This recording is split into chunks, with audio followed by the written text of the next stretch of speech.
A couple months ago, I made a video called Can I Beat Halo CE Legendary in under 90 minutes? The answer was kind of. I got a final time under 90 minutes, but I was timing these levels by adding up my best time for each level, which is what the game does for the Goat Roped achievement. But that means it wasn't a real full game speedrun. The last, and one of the only times I tried a full game speedrun, was actually live streamed on this channel where I had a final time of 1 hour, 49 minutes, and 21 seconds. In other words, not very good. So I decided to start practicing full game runs again and see if I really could beat Halo CE on Legendary in under 90 minutes, but for real, from start to finish. And spoiler alert, I did. And in this video, I'll be showing you how. I'll be sure to point out throughout this video both the cool tricks and strats I use, as well as the mistakes I make in ways I could still improve. Because keep in mind, I'm new to this and still learning. That being said, if your only exposure to CE speedrunning is through Naked Eli, I beat his best full game time by over half an hour, so there will be a lot of stuff here you haven't seen before. If you'd like to just watch the full unedited run without my commentary or edits, there's a link in the description. Let's get started.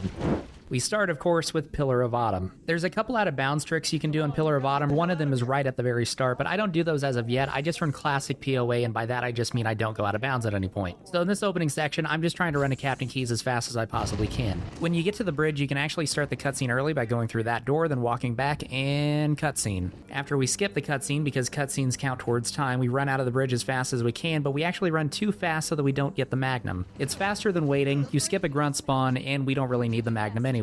The rest of this level is pretty much just running through enemies. Here you go this way into a weird crouch jump thing. If you walk the normal path, more enemies spawn, and if you kill too many enemies, another wave spawns. For the route that I'm using, this is probably the hardest room in the whole level, so we grenade left, grenade right.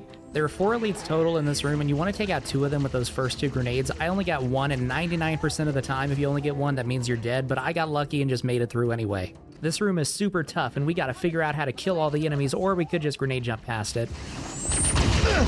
This is probably the second toughest room in the level, and I had an unusually clean clear of it, so we overcharge that elite, stick him, throw a grenade there to keep enemies from chasing us, take out this elite with the plasma pistol, and we are good. I finished Pillar of Autumn with a time of 4:25. The plus-minus column on my timer shows minus 5.7 because I'm 5.7 seconds ahead of where I was on my personal best run. The minus 5.7 is gold because that also happened to be the fastest I've ever beaten Pillar of Autumn individually. Now to start this level off, we do a grenade jump that's actually super important. I get in position by jumping on this rock, then there's that dark green spot you want to jump to on the wall. Look left, look at that dark spot, throw a grenade, and then you just gotta time your jump right. It does save a couple seconds to do that jump instead of crossing the bridge, but more importantly, it skips a trigger. So if you played this level, you know that normally there's a couple Banshees, there's a dropship, and there's a Covenant squad up ahead. None of them are gonna spawn. So this is actually our first enemy encounter of the level. The very first thing I want to do here is pick off these grunts and get a plasma pistol off of one of them. Normally the elites will stay to the right, so that's a little bit of bad pathing, but here we're gonna pick up a plasma pistol. That is not a plasma pistol. That's a needler. There we go. And now we just got to take these guys out. While we're doing that, I'm going to talk about Marines. In this section, there are 6 Marines and we need 5 of them to be dead. This will skip dialogue that happens before each dropship and allows us to go so fast we can skip one of the ships completely if we clear the second and third ships fast enough. So I got the first 2 Marines and then these 2 just completely ran as far away from me as they could and I was unable to get them. So not only did I not get drop skip, I got all the dialogue before every single dropship. So that cost me about a minute, and whenever I try to beat this run, this will be one of the most obvious time saves I have. These ships all have pretty consistent grenade setups, so there we stick the elites and throw a frag over there. Here we throw a plasma that side, frag this side, clean up whoever's left. This ship, I actually messed up my second grenade. It doesn't really matter because I wasn't getting drop skip anyway. This is ship number 4. It's the toughest one, and it's the one that I would have skipped had I done everything correctly. We clear it, we clear the next one, and then it's Warthog time. When we get to this part, we are not going to go the way we're supposed to. We are going to do what's called a Warthog fling, so we will get out and then hit ourselves with the back of the Warthog so it launches us up, and we can hit the button early. And because there are still aggroed enemies around, we won't get an unskippable cutscene that's supposed to trigger whenever you press that button. On our way back down, we have to take out the Warthog gunner.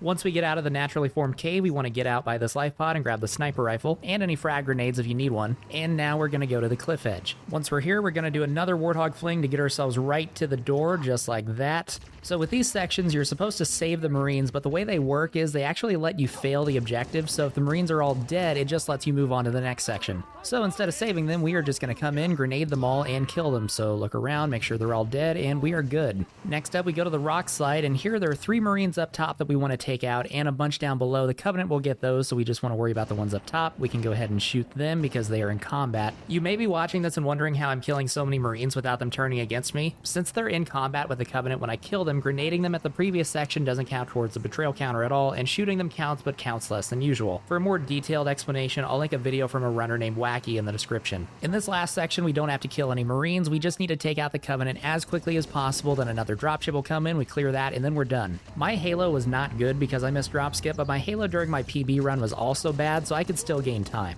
Once I clear these grunts, Cortana will say that's the last of them, and then the Pelican will come in and the level will be over. She didn't say it. There was a hiding grunt. So I ended up losing time on Halo, and this was the worst one I had had in a while. But oh well, on to TNR. Two things here. One, there's an unskippable cutscene before the level starts, so you'll see that I'm already at 29 seconds, even though it just started. And two, I use baby strats on TNR. I don't kill all the Marines at the start, which you're supposed to, and then here I take out both elites instead of just one and then running for it. But we're not going to sit here and take out every enemy. We are going to rush after both the elites are dead. We're going to smack this grunt just because he's on the way, and then this elite will always run out the same way, and you want to get him immediately because that'll cause all the grunts over there to panic. Truth and Reconciliation is the hardest level in the speedrun, and for me at least, this ground combat at the start is the toughest part. What you're seeing on screen worked for me, but this is absolutely not textbook. This is really sloppy. This is one section of the game where it's easier to play on mouse and keyboard than controller because sniping is easier on mouse and keyboard. If you haven't noticed yet, I am a controller player, but I'm not using that as an excuse because I've seen people on controller be really good at sniping. And then here I do another noob strat by grabbing the active camo, and I'm just gonna run past everyone, backsmack all the enemies by the lift, and that brings us to the lift fight. I screwed up and came at these guys from the wrong direction, and I got completely messed up on my count. So the way that this works is whenever there's only one enemy left alive, another wave will spawn. So it's very important to keep track of how many enemies are left, and at this point, I'm not entirely sure. I think there's 3. I took out 2 of them, and then I got an instant spawn, which means the wave just instantly spawned. It didn't give me a chance to grenade them. So the first couple waves were pretty rough, but I cleaned it up a bit in the last couple. One alien down. Bam! Oh! Yeah, that'll work!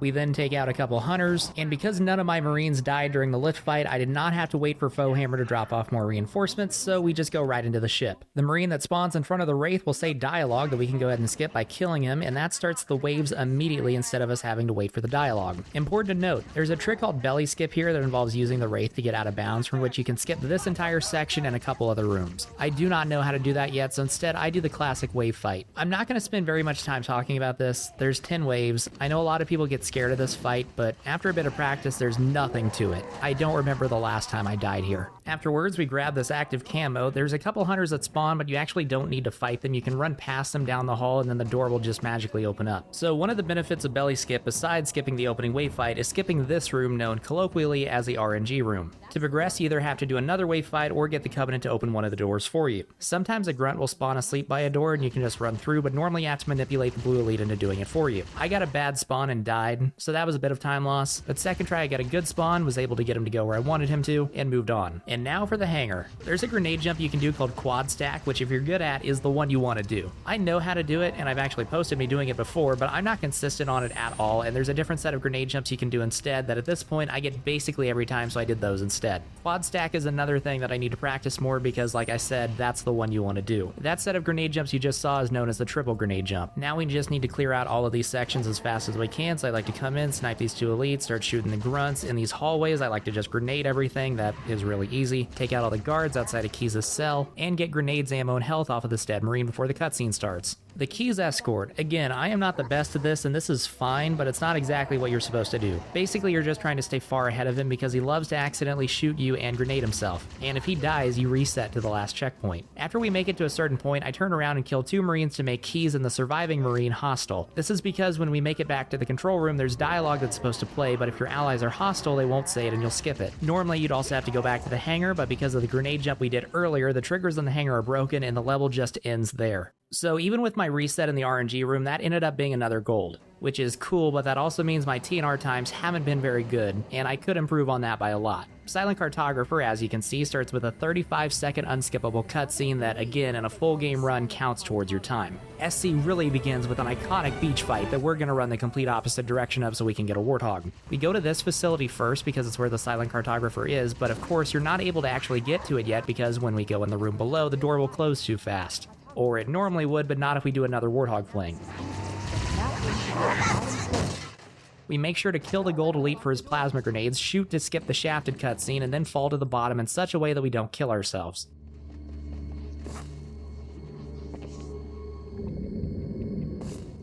After activating the Silent Cartographer, we now have to leave, and we do it through a grenade jump called Stick Stack that uses 6 grenades total. The reason this and the previous grenade jump don't kill us is because you're invincible while the overshield is charging up.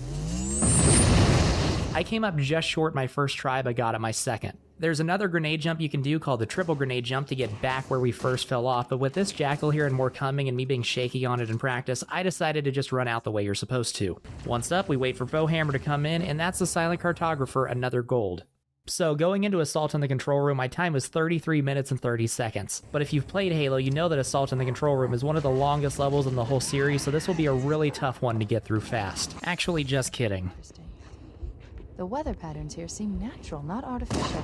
I wonder if the ring's environment systems are malfunctioning, or if the designers want installation is not using well. This is Fire Team Zulu requesting immediate assistance. Any UNSC forces. Does anyone... That was actually my second try. My first try I crouched too early and the Banshee flew too high against the wall. Basically all we're doing with that trick called Banshee Grab is manipulating the Elite to fly in such a way that the Banshee ejects him. It's the same mechanic as getting ejected when you flip over your own vehicle. Because we don't cross the bridge, all the triggers in the level except the end trigger are broken, which means there are no enemies whatsoever. There are a couple tricks you can do in the second half of AOTCR called Banshee Teleports, which like Quad Stack I know how to do and I have done, but I'm not consistent, and with those, if I messed one up, that would be a run killer. So my AOTCR was pretty boring. On to the next one. 343 Guilty Spark is probably my favorite level in the speedrun. It starts off with a pretty easy grenade jump that lets us skip combat and get to the facility faster. And if the last grunt running out spawns with a plasma pistol, we want to go ahead and take it off him. Now we set up for a trick called Reveal Room Skip, so we are going to drop off, bounce off that shield, shoot this grunt out of the way, throw a plasma, switch to the Magnum, switch to frag grenades, take out some of these grunts because we do not want them to shoot us while we are doing this. We're going to do a grenade jump to get into the floor like this. I did not get it my first try, but you can wait back here and then just try it again. This is how it's actually supposed to look.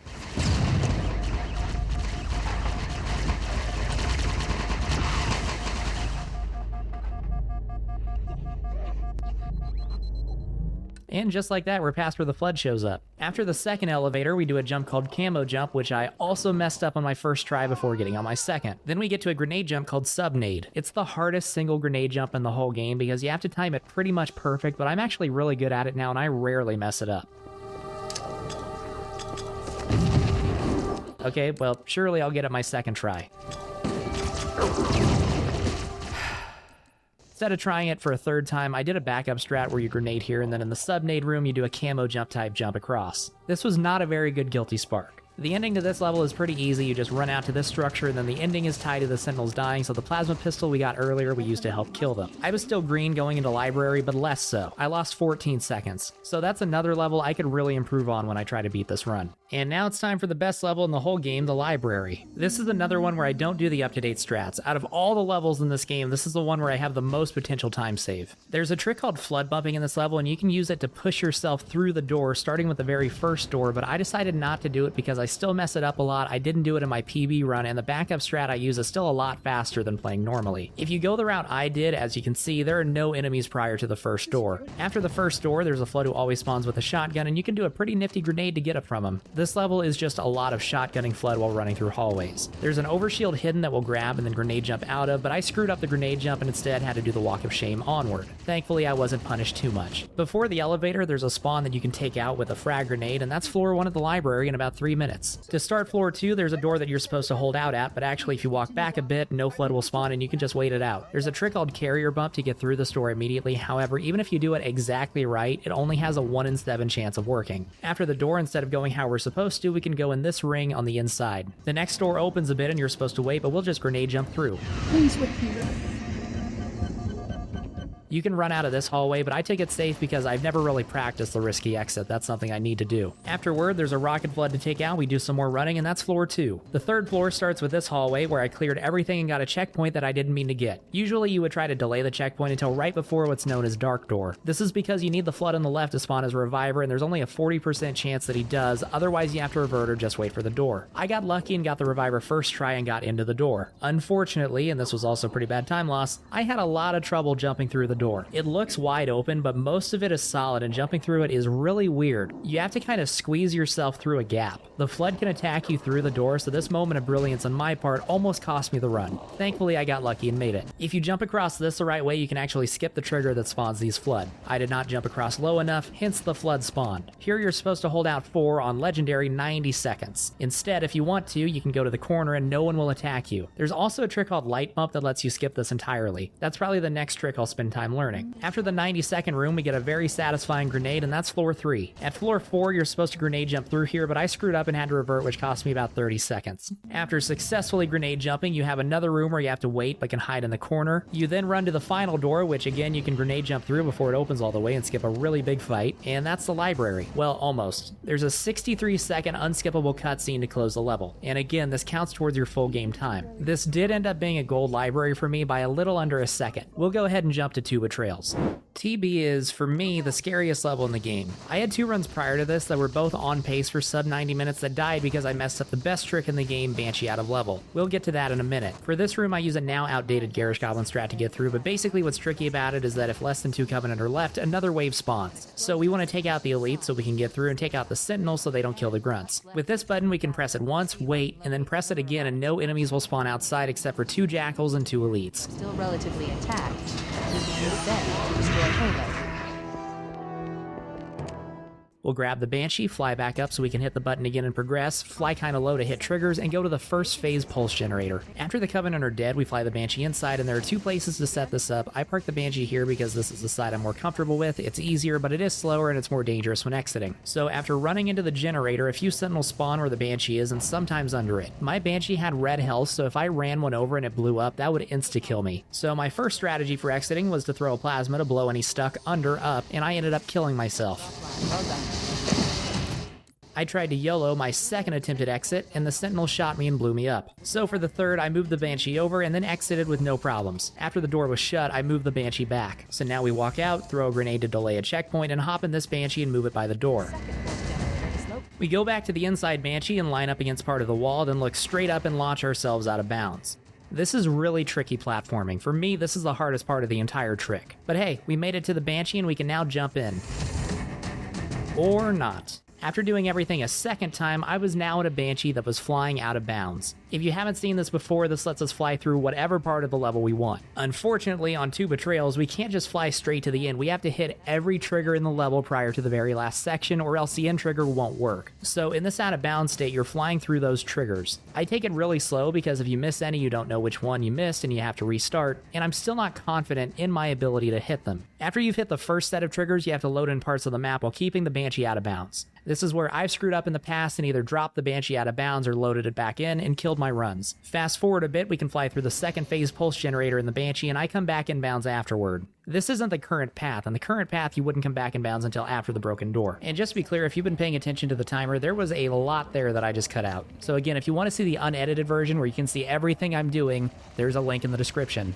I also have a video just on Banshee out of level that you can watch. Speaking of the broken door, you can get the Banshee through it by getting the right wing through and then wiggling your way through the door. From here, this level is pretty easy, except I almost completely blew it. In this area, you have to kill 5 flood for a trigger, and I splattered them and almost got my Banshee blown up. So onward, I flew as high as possible to keep from being shot. We can go back here, turn around, and go to the third phase pulse generator. There's nothing there, but it still works, and that's 2 betrayals in another level that I could still save a lot of time on. We have 2 levels left and are less than 14 minutes from 90 minutes, so these next 2 we'll have to do fast. And if you're familiar with CE speedrunning, you know that Keys is a really fast level. We skip the cutscene at a certain time and walk a certain way after to manipulate the first flood into spawning as a reviver for a flood bump. My first attempt, the flood ignored me. My second attempt, I lined it up wrong. My third attempt, the reviver flood bumped me through the wall. This skips basically the entire level, and just like that, we are already where Captain Keys is. This is another unskippable cutscene that counts towards our time. On our way out, we throw a distraction grenade, run past some more enemies, and then get in a Banshee. The Banshees are invincible and the level is just on a timer after you enter, so we just have to wait. The level ends with another unskippable cutscene, and that's keys.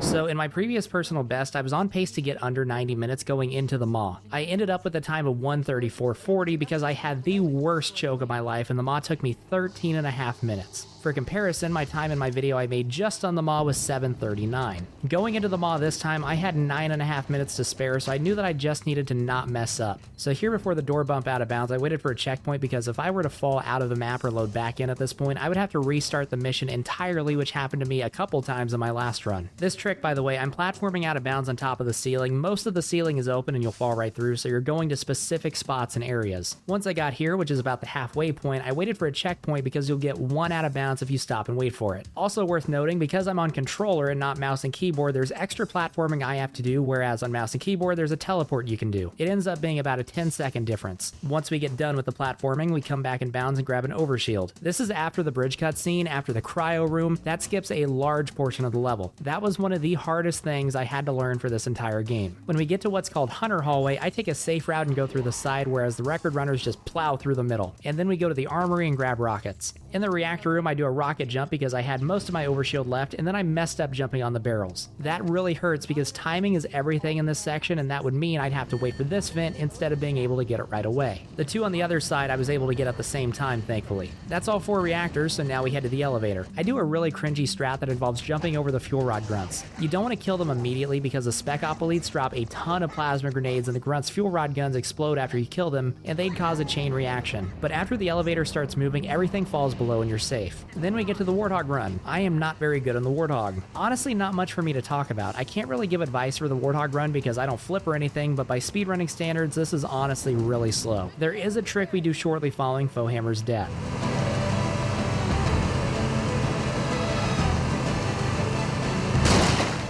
That's 360 swag. Besides looking cool, it also ensures that your Warthog lands right side up. You can land right side up without doing that, but the 360 is the only way to ensure that it always does 100% of the time. Another time save I have when I try to beat this is barrels. You can drive the Warthog through them, but I messed up and knew the only way I wouldn't break 130 is by dying, so I bit the bullet and ran to the finish line. And that's Halo Combat Evolved. My final time was 1 hour, 28 minutes, and 50 seconds. Now, you may remember early on in this video, I showed my times from my first speedrun video where I added each level individually. My time there was 1 hour, 25 minutes, and 23 seconds. Faster than this, right?